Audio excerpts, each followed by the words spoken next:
오늘 아침에 저희들이 마태복음 22장의 말씀을 읽었습니다. 이제 고난주간 두 번째로 이 말씀을 읽고 나누게 됐는데요.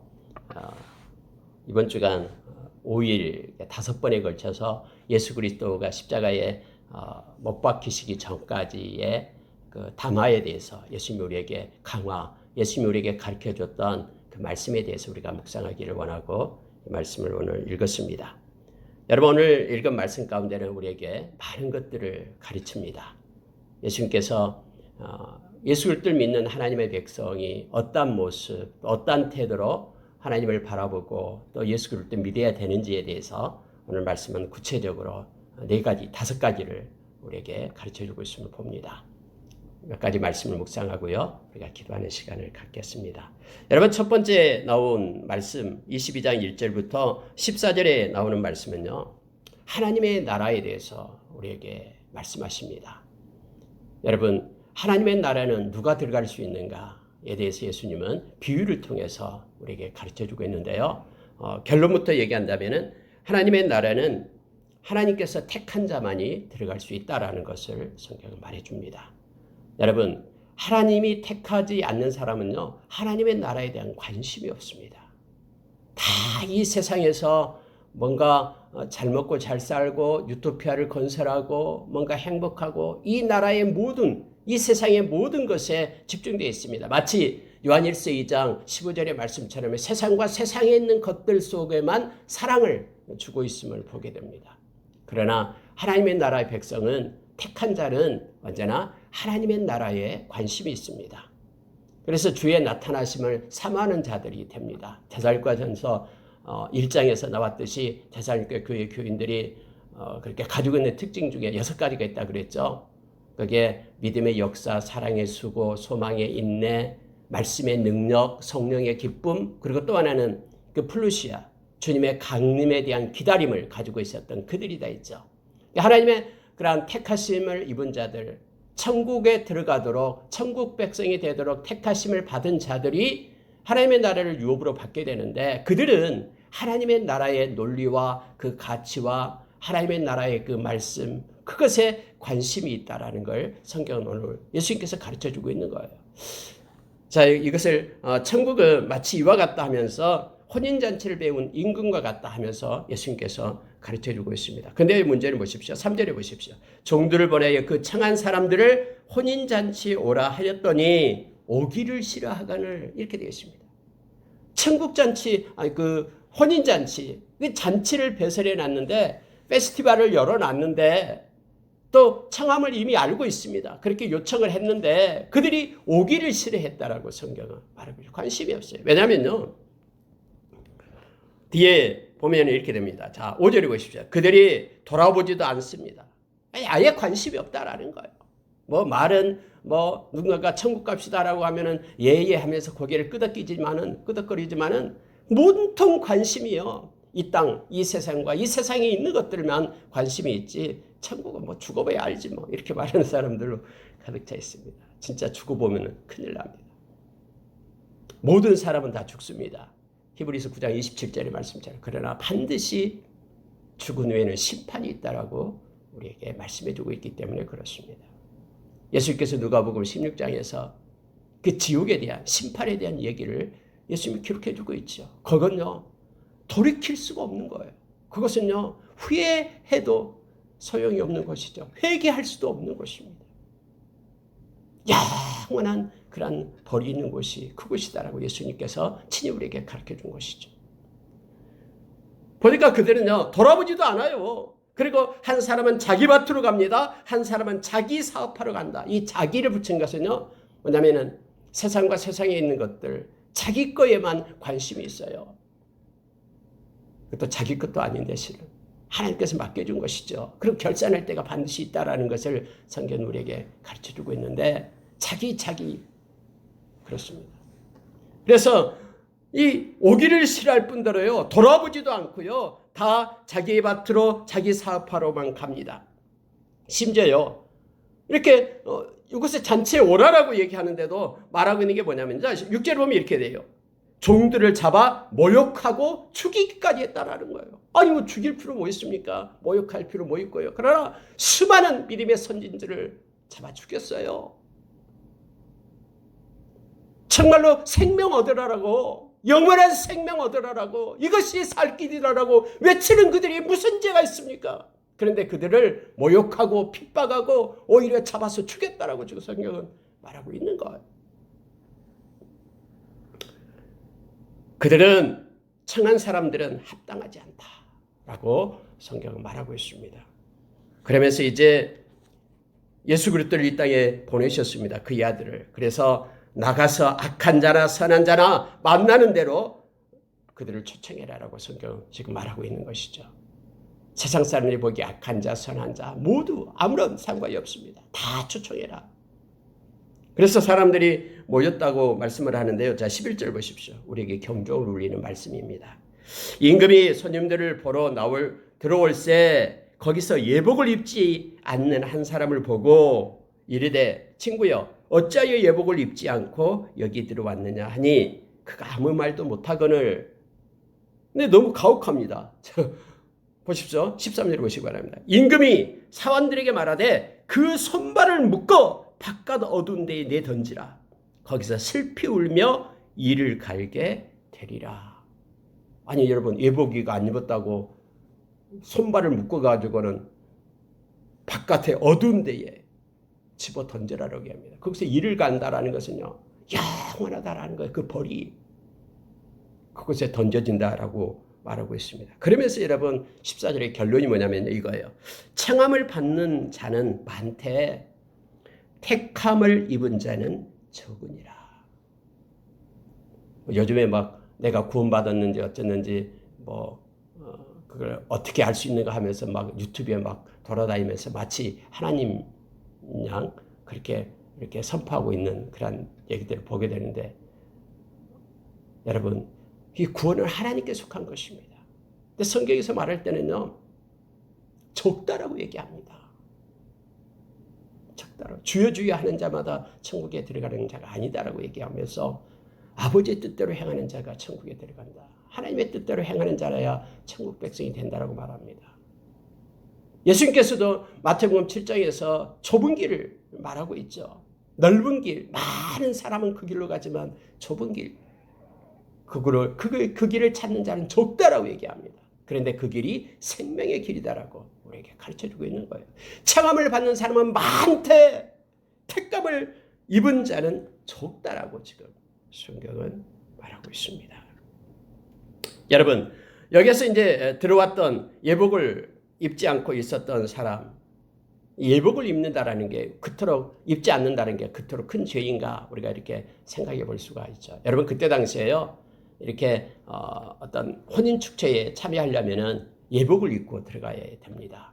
예복이 없어요, 가난해서. 그러면요 그 혼인 잔치를 베푼 그 주인이 예복을 준비해 놓고 있어요. 그리고 들어오는 자는 그 예복을 입게끔 그렇게 합니다.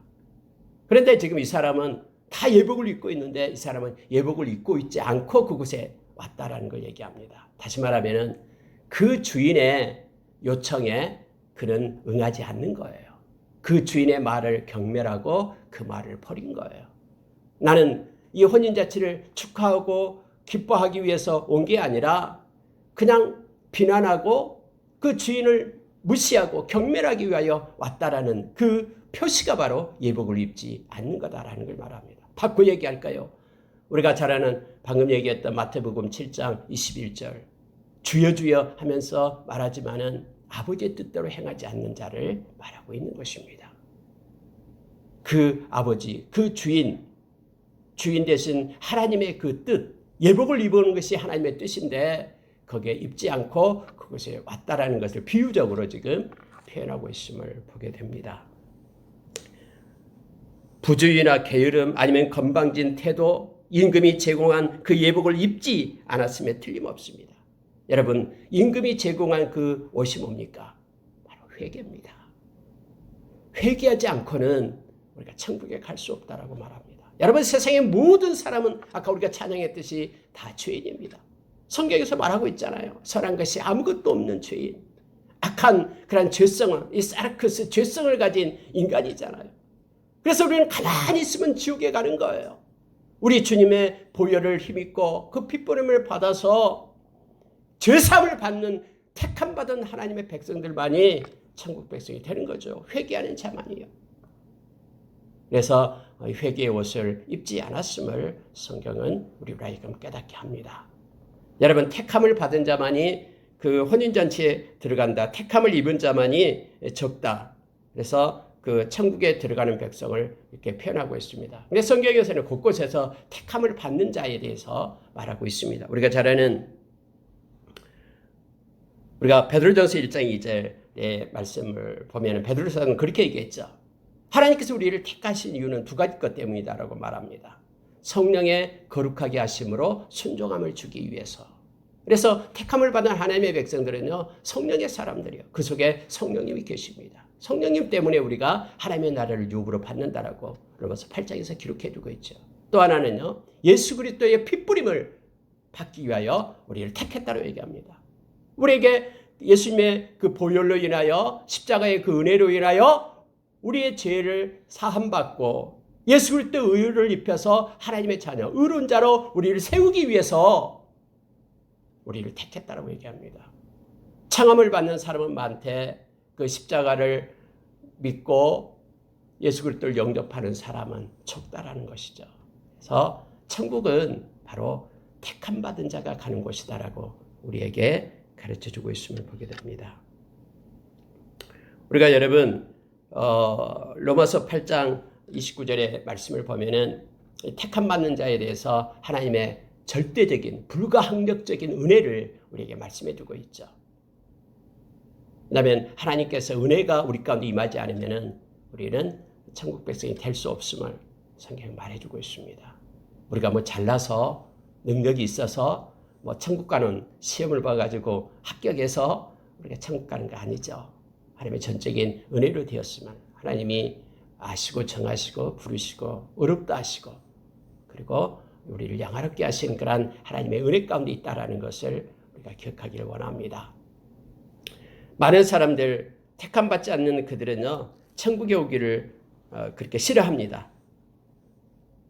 그러니까 말은 그렇게 뭐 지옥 간다 그러면 성질을 내지만 천국에 오기를 이 백성들처럼 싫어하고요 초청해도 오지 않습니다. 예수 믿으면 천국 간다라고 그렇게 하나님이 정해놨다라고 말해도요 믿지 않습니다. 그리고 자기의 것만 몰두하고 그렇게 살아갑니다. 행여나 겉으로는 표면적인 그런 크리스천 예수를 믿는다고 하면서도 그의 중심이 믿지 않으면은 로마서 10장 10절의 말씀처럼 마음으로 믿어 의에 이르지 않으면은 하나님의 나라의 백성이 될 수 없음을 동일하게 말하고 주고 있는 내용입니다. 이 말씀을 묵상할 때마다 우리는 우리의 믿음을 되돌아보게 합니다. 그러니까 첫 번째 질문은 그거예요. 누가 천국에 들어가는가에 대한 말씀을 예수님께서 가르쳐주고 있습니다. 자, 두 번째로 나타나는 게 뭐냐면요. 15절에서 나타나는데 15절 이하에서 나타나는데요. 가이사에게 세금을 바치는 것이 옳습니까? 라는 문제입니다. 우리가 이 땅에 살아가게 되죠. 하나님 부르실 때까지는 이 땅에서 살아가게 되는데 이 땅에 있을 때에 가이사에게 세금을 바치는 것이 맞습니까? 여러분 그때 당시에 이스라엘 땅은 로마의 식민지였죠. 로마의 그러한 압제를 받고 있었습니다. 그래서 많은 그러한 이스라엘 백성들은요.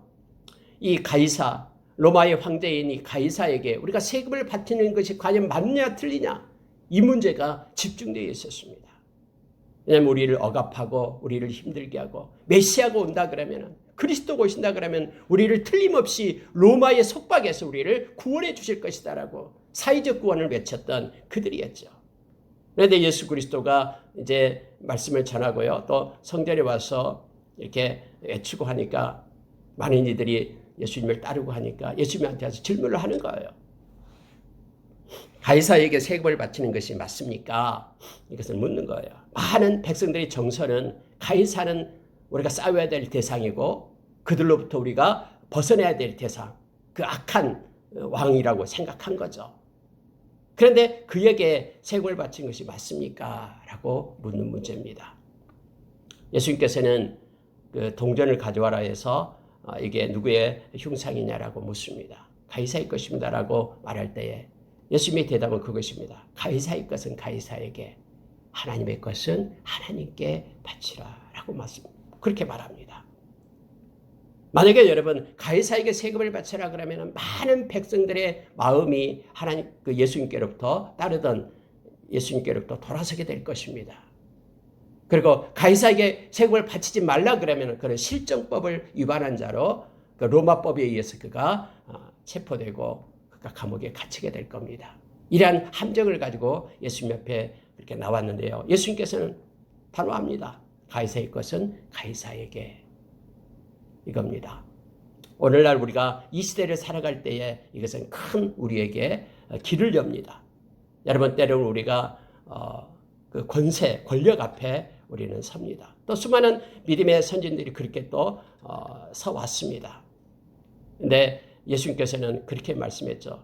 예수님이 붙잡혀가지고요, 그 빌라도 총독 앞에 섰습니다. 아무 얘기를 안 해요. 물어도. 유대인의 왕이냐 할 때 그때만 내가 왕이다라고 말씀하고요. 아무 얘기를 안 해요. 그러니까 이 빌라도가 뭐라고 얘기하면 내가 너를 이렇게 풀어놓을, 살릴 권세도 있고 죽일 권세도 있다는 거 너 모르냐라고 말하는 거예요. 그때 예수님은 말씀합니다. 그 권세 하나님이 아버지가 주시지 않았다면 너에게 없다라고 말합니다. 예수님께서는 그렇게 말씀하셨음을 말씀을 통해서 우리에게 가르쳐 줍니다. 오늘도 역시 가이사의 것은 가이사에게 바치라라고 얘기합니다. 세금을요. 여러분, 베드로 사도가 그렇게 말씀했던 것이 있죠. 베드로전서 3장에서 그렇게 성경은 말해주고 있는 내용이 있습니다. 2장입니다. 베드로전서 2장 13절 말씀을 보면은요. 베드로전서 2장 13절 말씀인데요. 인간의 모든 제도를 주를 위하여 순종하되 혹은 위에 있는 왕이나 혹은 그가 악행하는 자를 징벌하고 선행하는 자를 포상하기 위하여 보낸 총독에게 하라. 곧 선행으로 어리석은 사람들의 무식한 말을 막으시는 것이라. 너희는 자유가 있으나 그 자유로 악을 가리는 데 쓰지 말고 오직 하나님의 종과 같이 하라. 뭇 사람을 공경하며 형제를 사랑하며 하나님을 두려워하며 왕을 존대하라. 해서 인간의 모든 제도를 주를 위하여 순종하라라고 베드로 사도는 그렇게 가르칩니다. 바울 사도는 우리가 잘 아는 로마서 13장 1절부터 7절의 말씀 가운데 거기에 대해서 나오죠. 권세 있는 세상의 권세 하나님이 주신 것이다 하면서 그것을 따를 것을 요청하고 있습니다. 가이사의 것을 가이사에게 그것을 바쳐라. 그러나 하나님의 것은 하나님께 바쳐라라고 예수님께서는 그렇게 우리에게 가르치고 있습니다. 무슨 얘기냐면요. 하나님의 백성이 이 땅에서 사회적 구원을 우리가 외치지 않고 하나님은 우리 주님은 개인의 구원을 말하고 있다라는 것을 우리가 명심해야 됩니다. 우리는요 이 땅에 막 정치와 제도를 다 뒤엎어가지고 그것을 합당한 것으로 세우는 그러한 용사들이 아닙니다. 이 땅에 유토피아를 건설하는 그런 이들이 아니라 우리는 하나님의 나라를 바라보고 살아가는 그러한 하나님의 백성임을 우리가 기억을 해야 됩니다. 그럴 때 여러분, 그러나 만약에 우리가 하나님의 나라를 바라보지 못하도록 하나님의 말씀을 버리도록 우리를 억압한다 그러면은 우리는 이거에 대해서 우리는 타협하지 않고 불의와 타협하지 않고 일어서야 됩니다. 하나님의 나라에 대해서 지금 예수님께서는 우리에게 가르쳐주고 있습니다. 성경에서 말씀하고 있는 것처럼요. 자, 중요한 것이 있는데요. 여기서 가이사의 것은 가이사에게만 우리는 또 초점을 맞추는 것이 아니라 하나님의 것은 하나님께 드리라라는 것에 대해서 우리가 기억을 해야 됩니다. 하나님이 원하시고 하나님의 뜻 가운데 사는 것이 하나님의 백성의 모습이기 때문에 그렇습니다. 자, 18절을 잠깐 한번 보십시오. 18절 보면은요. 예수께서 그들의 악함을 아시고 이르시되 외식하는 자들아 어찌하여 나를 시험하느냐 라고 예수님은 그들을 책망하고 있음을 보게 됩니다. 왜냐하면 그 전에 그들이 와서 올무를 놓는다라고 말하죠. 특히 예수를 말의 올무에 걸리게 할까 상의하고 이 말의 올무라고 성경 말하고 있죠. 예수님께서 말씀하신 것은 그 말씀 때문에 올무에 빠지게끔 하겠다라고 악한 의도를 가지고 예수님께 이 질문을 했다라고 성경은 말하고 있습니다. 우리 하나님께서는 우리의 중심을 보고 계시죠. 특히 여러분요, 악의를 가진 것에 대해서 우리 주님은 다 알고 있습니다. 어떤 의도로 그 일을 하는가에 대해서 주님은 알고 있죠. 세상 사람들은 나타나지 않기 때문에 그냥 좋으면 좋다라고만 생각을 합니다. 뭐 좋으면 다 된다라고 생각합니다. 그러나 그렇지 않습니다. 하나님 앞에서는 그 결과 좋은 것으로 끝난 게 아니라요, 어떤 의도를 가지고 어떤 방법으로 어떤 목적으로 그 일을 행했는가가 중요함을 성경은 우리에게 가르쳐 줍니다. 예수님은 다 알고 있으면서 그들의 악함을 아셨다라고 말하고 있습니다. 자, 골로새서 3장 우리가 5절부터 8절의 말씀을 보면은 땅의 지체를 버리라, 또 땅의 지체를 벗으라 하면서 13가지를 말하고 있는 걸 우리가 보게 되죠. 우리가 11가지를 말하고 있죠. 우리가 자주 묵상하는 것입니다. 첫째, 음란, 부정, 그리고 사욕, 악한 정욕, 탐심, 그다음에 분냉과 노여움, 그리고 나서요, 악의를 얘기합니다. 악의와 비방과 부끄러운 말과 거짓말. 이것은 죽이고 벗으라라고 우리에게 말해주고 있죠. 약한 생각에서 나온 것들에 대해서 예수님께서도 친히 사람을 더럽게 하는 것은 약한 생각, 악의로부터 나온다라고 우리에게 가르쳐주고 있죠. 우리의 몸으로 들어가는 것들은 우리를 더럽히지 못한다라고 말씀하시면서요. 그래서 여러분, 우리가 이 말씀을 가지고 오늘날 우리 시대를 살아갈 때 우리가 기준점이 돼야 됩니다. 막 어떤 사람들은 막 그렇게 이런 내용이에요. 어떤 악하고 어떤 나쁜 사람이 있어요. 나쁜 왕이 있어요.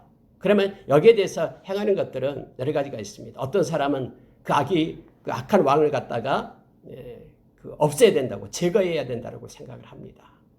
어떤 사람은 그 악한 왕을 어떻게 해서든지 변화시켜 가지고 그를 선한 일을 하게끔 해야 된다고 생각하는 사람이 있습니다. 또 어떻게 하는 사람은 나의 힘으로 되지 않기 때문에 전적인 하나님의 그런 다른 어떤 힘을, 하나님을 의지하면서 또 기도하는 이들도 있습니다. 그 모든 것들은 하나님께서 주신 마음을 가지고 행하겁니다. 막 그 악한 왕을 갖다 제거해야 된다라고 만약에 그를 따르지 않는 사람들을 가리켜서 손가락질하면서 그렇게 비난할 필요가 없습니다. 그래서 여러분, 많은 막 해방신학이니 무슨 여성신학이니 이런 어떤 시대의 어떤 제도와 그러한 아픔으로부터 그러한 것들이 일어나야 된다라고 했던 그러한 신학들이 남미 쪽에서 많이 일어났습니다. 그러나 그것은 성경적이지 않습니다. 여러분, 우리가 마태복음 24장에서도 그렇고요. 마지막 때가 되면요, 죽을 자들은 죽는다라고 얘기하죠. 무슨 얘기냐면요, 그 제도와 그러한 어떤 사회적인 그런 불의가 있을 때에 내가 말씀을 따라 살아가요. 그런데 사회적인 악한 그런 제도와 악한 왕에 의해서 죽음의 위기에 놓여 있게 돼요. 그럴 때는 믿음을 포기하지 않고 거기에서 죽는 자는 죽어라라고 얘기합니다. 그래서 순교자가 생기게 되는 거고요. 지금까지 그렇게 믿음은 이렇게 보존되어 왔었음을 성경은 우리로 하여금 알게 합니다. 물론 우리가 기도하면서 이 제도를 위해서 하나님 앞에 엎드려 나가야 됩니다. 그러나 하나님의 인도하신 가운데 우리가 있어야 됨을 알게 됩니다.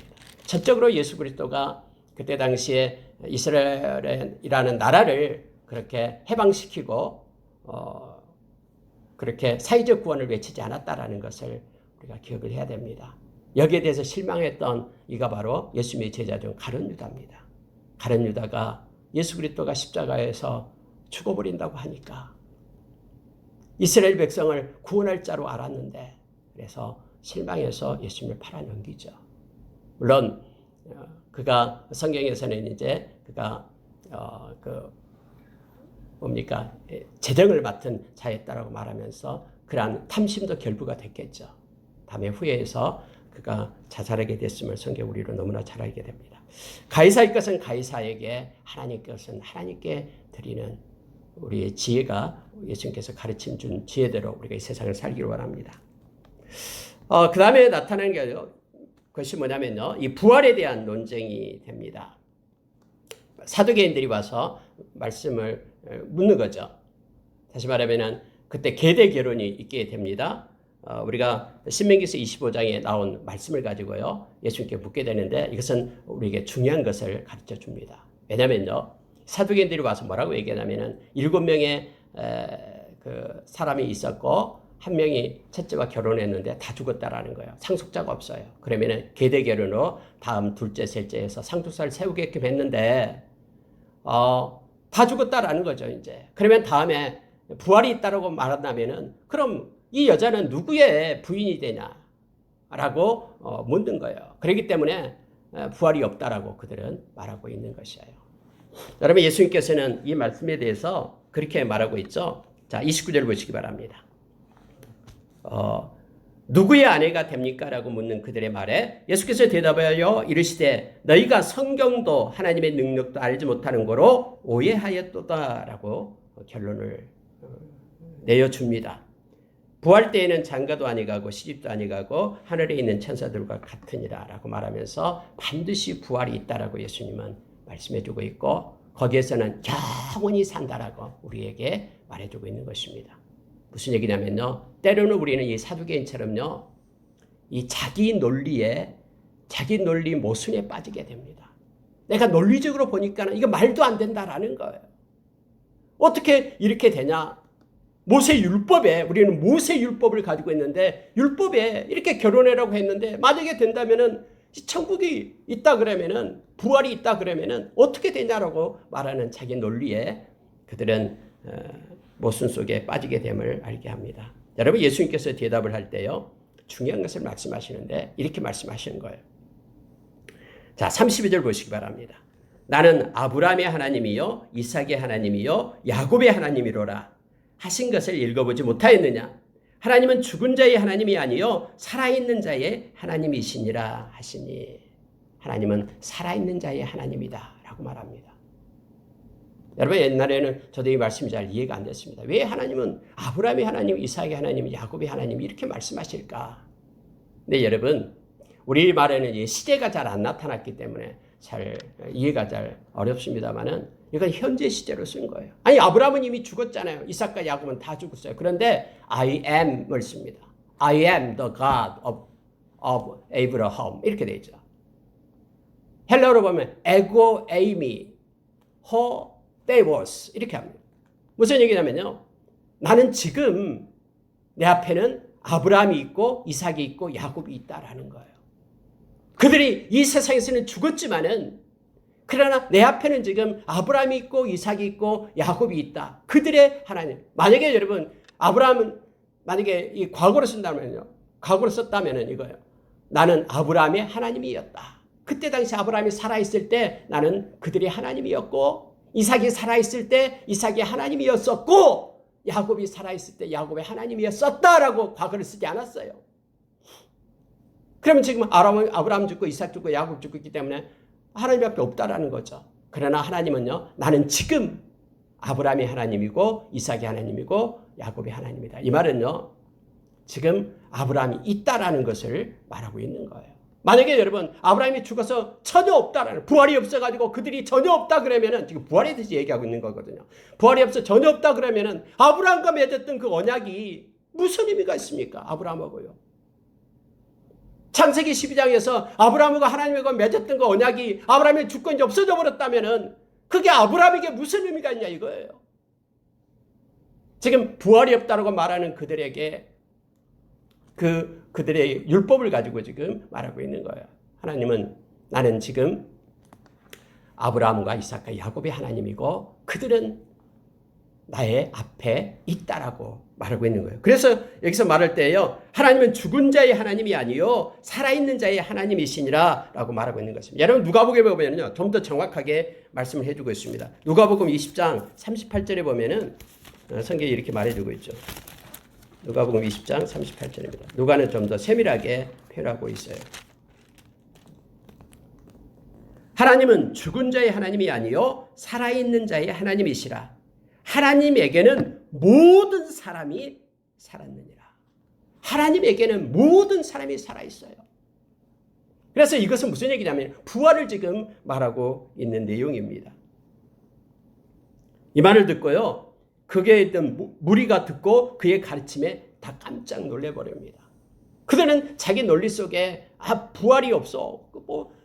부활 하나님의 나라에서 이렇게 어떻게 한 명이 7명 어떻게 결혼해서 살 수 있어? 말도 안 돼. 하면서 부활이 없다는 그런 논리로 말합니다. 여러분, 때로는 우리가 오해를 해요. 하나님의 말씀을 우리가 깨닫지 못하기 때문에 말씀이 틀리다라고 말하고 말씀이 왜 그랬냐라고 말해요. 여러분, 그럴 때 우리는 멈춰야 됩니다. 말씀 너머로 가서는 안 돼요. 말씀 아래 우리의 이성을 두어야 된다는 것을 기억하기를 원합니다. 이해가 안 되려면 그대로 성령께서 가르쳐 주실 때까지 넘어가고 이해될 때까지요. 그러나 이해되지 않는 걸 가지고 성경을 우리가 난도질해서는 안 됩니다. 지금도 예수님은 살아계십니다. 그때에도 살아계시고 그때 함께했던 이들도 역시 지금 살아있습니다. 주님 말씀했잖아요. 데살로니가전서 4장에서 주님 오실 때에 천군 천사 우리의 나팔 소리와 함께 올 때에 먼저 죽었던 자들이 일어난다고 했습니다. 그들은 지금 있는 거예요. 영원히 없어진 게 아니라 있는 거예요. 그리고 이 땅에 남아있는 이들을 세우고 하나님의 심판이 있게 됨을 성경으로 이렇게 가르쳐주고 있습니다. 예수님은 히브리서 13장 8절에서 어제도 계시고 오늘도 계시고 영원히 계신 분이다라고 말합니다. 그를 만난 이들 절대로 소멸되지 않고 부활해서 함께 있음을, 함께 있게 됨을 성경은 가르쳐줍니다. 그 다음에 이제 마지막입니다. 마지막으로요, 어떤 질문이 있냐면 어느 계명이 크냐라는 거예요. 이런 질문을 가지고 나오고 있습니다. 자, 36절 보시기 바랍니다. 선생님, 율법 중에서 어느 계명이 큽니까? 라고 말합니다. 예수께서 이르시되 내 마음을 다하고 목숨을 다하고 뜻을 다하여 주 너의 하나님을 사랑하라 하셨으니 이것이 크고 첫째 되는 계명이요 둘째도 그와 같으니 내 이웃을 내 자신과 같이 사랑하라 하셨으니 이 두 계명이 온 율법과 선지자의 강령이니라 라고 말해주고 있습니다.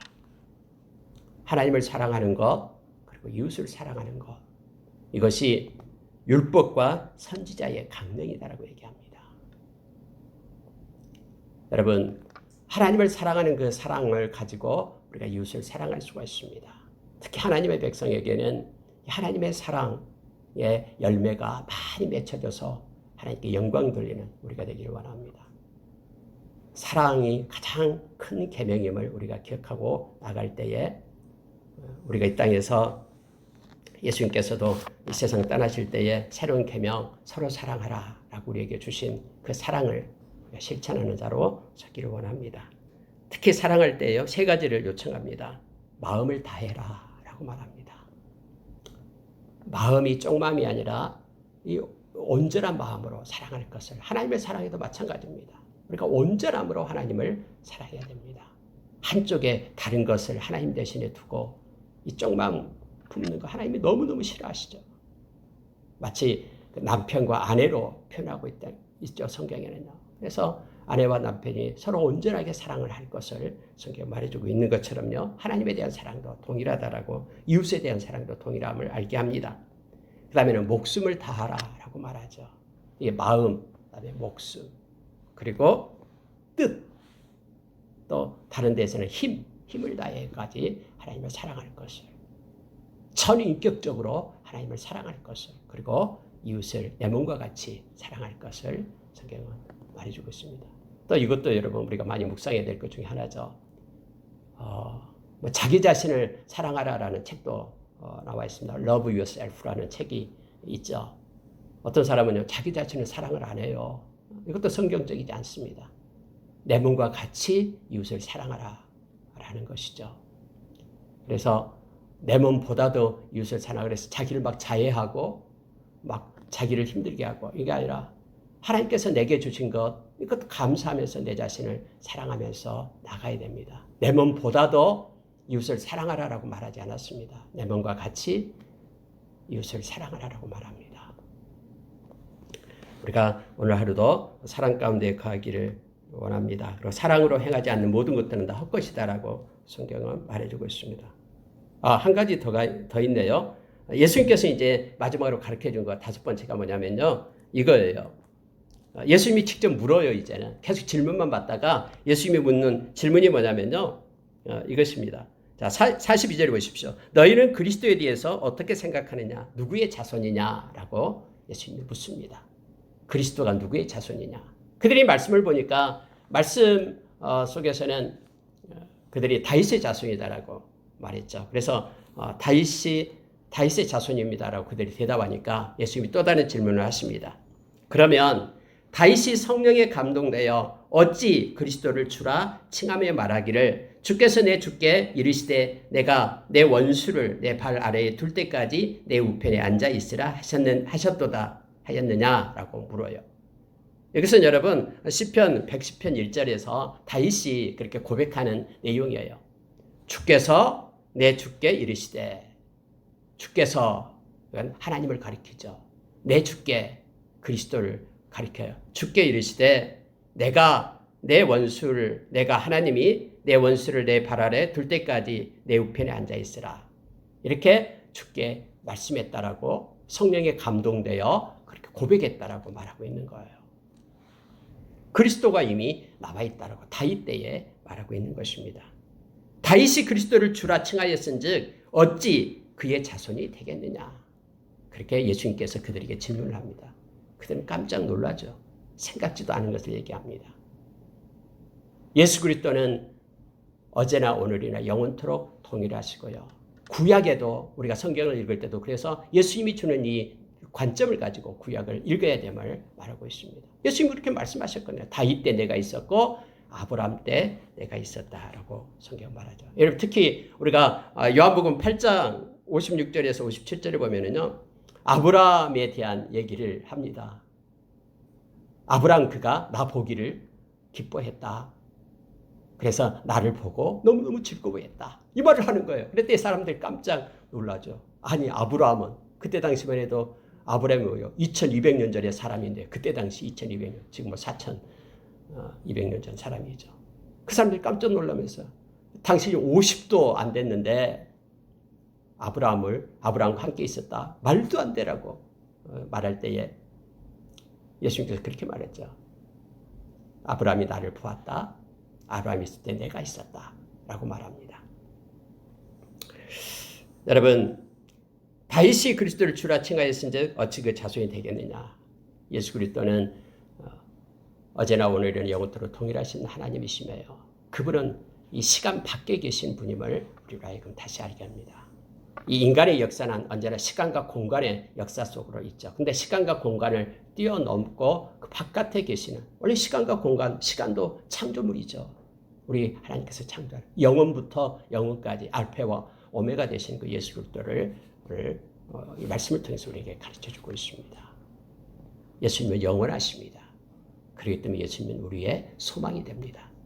영원하시기 때문에 예수님이 말씀하신 것은 반드시 성취하십니다. 예수님은 영원히 우리의 친구가 되고요. 그분이 만든 영원한 하나님의 나라 그것을 예수님은 우리에게 주신다라고 약속했고 또 우리는 그 하나님의 나라를 우리가 소망하면서 살아가는 하나님의 나라 백성임을 우리가 기억하기를 원합니다. 오늘 말씀 가운데 묵상하면서 오늘 하루도 주 안에서 승리하는 우리가 되기를 원합니다. 기도하겠습니다.